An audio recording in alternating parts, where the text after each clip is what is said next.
Hola a todos. Hoy nos vamos a sumergir en la vida y obra de una figura, una figura absolutamente gigante, Gabriela Mistral.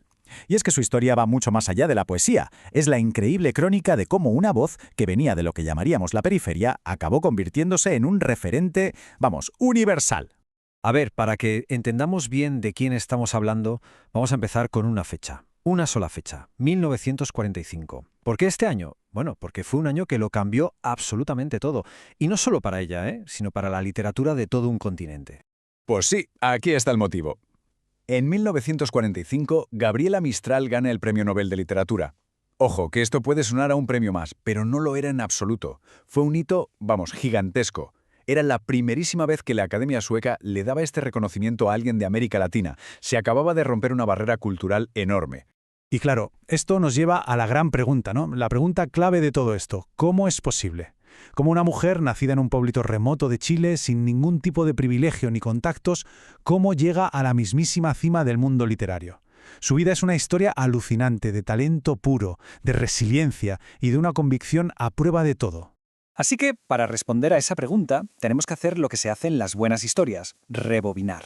Vamos a aparcar por un momento la gloria del Nobel en Estocolmo y a viajar muy atrás, a sus orígenes, al punto exacto donde empezó todo. Porque claro, antes de ser esa Gabriela Mistral que todos conocemos, ella era Lucila de María Godoy Alcayaga, su nombre real.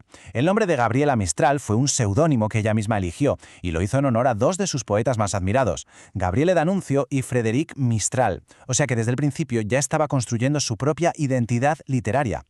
Y aquí vemos el contraste, que es brutal. Por un lado, una vida que empieza en 1889, en el Valle del Elqui, una zona rural, bastante humilde, con dificultades económicas, y por otro, se convierte en un símbolo mundial, en una figura clave de la literatura hispana. Entender este viaje, de lo más local a lo más universal, es que es la clave para entenderla a ella. Venga, sigamos adelante, porque en su vida hubo dos pasiones que lo marcaron todo. Y es que Gabriela Mistral no fue solo una poeta, para nada. Fue, y esto es muy importante, una educadora comprometidísima. Su vida siempre se movió en esa dualidad, la maestra por un lado y la musa por otro. Y ojo, que su carrera como maestra no fue precisamente un camino de rosas. Empezó como ayudante de escuela, más que nada por necesidad, porque en el Chile de aquel entonces faltaban maestros con título. Pero su vocación era auténtica, de verdad. Se recorrió el país de punta a punta, empapándose de toda su diversidad social, hasta que por fin pudo formalizar sus estudios en Santiago. Digamos que la educación fue su primer gran campo de batalla, y también su primera gran fuente de inspiración. Y aquí viene un detalle, que es una pasada.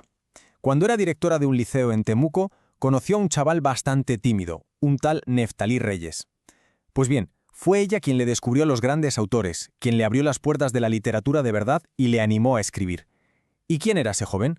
Pues nada menos que Pablo Neruda. Es que es para pararse a pensarlo. Dos futuros premios Nobel, maestra y alumno, en una pequeña ciudad del sur de Chile. Increíble. Claro. Mientras ella seguía con su trabajo de maestra, su faceta como escritora iba cogiendo cada vez más fuerza. La obra que la catapultó, la que la puso en el mapa literario de Chile, fueron sus Sonetos de la Muerte. Son unos poemas, intensísimos, que hablan de algo tan universal como el dolor por un amor perdido. Con ellos ganó un premio nacional muy importante. Podríamos decir que fue su nacimiento oficial como poeta. Como era de esperar, su talento era tan grande que las fronteras de Chile se le quedaron pequeñas muy pronto. Así que vamos a ver ahora cómo su vida y su obra pegan el salto y adquieren una dimensión totalmente global.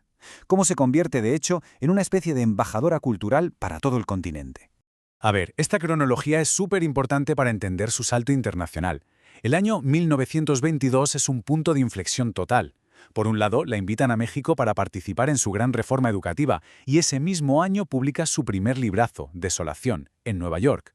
A partir de ahí, ya imparable. Empieza su carrera diplomática en Europa, viaja por todas partes y en 1938 publica Tala en Buenos Aires, nada menos que con el apoyo de la intelectual Victoria Ocampo.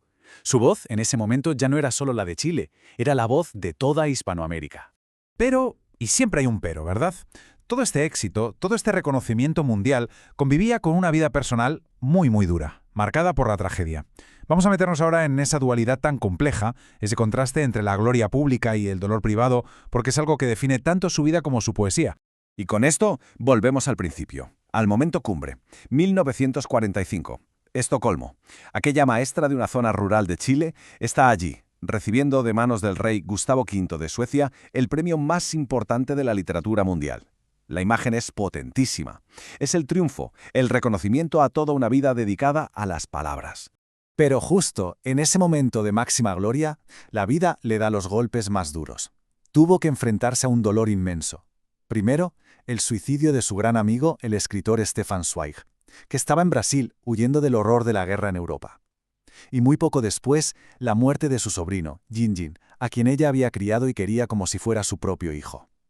La gloria de fuera no podía hacer nada para calmar la desolación que sentía por dentro. Y claro, como es lógico, todo esto la cambió, y cambió su poesía para siempre. En sus libros de madurez, como por ejemplo Lagar, el dolor ya no es solo un lamento, se convierte en una fuente de sabiduría, de reflexión. Su voz se vuelve mucho más profunda, más existencial. Se nutre de la pérdida, sí, pero también de todos sus viajes y de esa capacidad increíble que tenía para observar el mundo. Bueno, y llegamos al final. ¿Qué nos queda hoy de Gabriela Mistral? ¿Cuál es su legado, su huella? Vamos a ver por qué es una figura que va mucho, mucho más allá de sus libros. Después de una vida de no parar de viajar, de ser una nómada, falleció en Nueva York, en 1957. Pero su muerte, lejos de ser un final, fue en realidad el principio de otra cosa: la consolidación de su leyenda y la prueba de que su influencia no ha hecho más que crecer con el tiempo. Y aquí podemos resumir por qué sigue siendo tan importante. Para empezar, es un pilar de la identidad cultural de Chile, pero es que además fue la voz humanista que representó a toda América Latina en el mundo. Fue una auténtica pionera, abrió camino para muchísimas mujeres y artistas de la región. Y su obra, que toca temas universales como la maternidad, el dolor o la naturaleza, sigue hablándonos hoy directamente. De hecho, incluso obras que se publicaron después de su muerte, como el increíble Poema de Chile, no paran de agrandar su legado. Y para terminar, me gustaría dejar una pregunta en el aire.